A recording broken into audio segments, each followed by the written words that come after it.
and dedicated to the proposition that all men are created equal.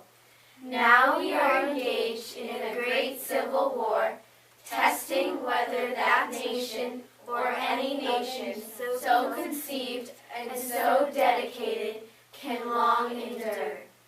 We are met on a great battlefield of that war.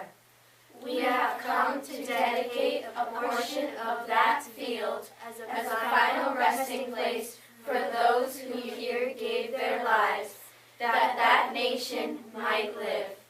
It is altogether fitting and proper that we should do this. But in a larger sense, we cannot dedicate, we cannot consecrate, we cannot hallow this ground. The brave men, living and dead, who struggled here, have consecrated it far above our poor power to add or detract. The world will little note, nor long remember what we say here, but it can never forget what they did here.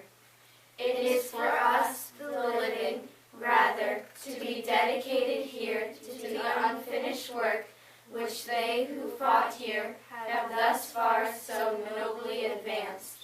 It is rather for us to be here, dedicated to the great task remaining before us, that from these honored dead we take increased devotion to that cause for which they gave the last full measure of devotion, that we here highly resolve that these dead shall not have died in vain, that this nation, under God, shall have a new birth of freedom, and that government of the people, by the people, for the people, shall not perish from the earth.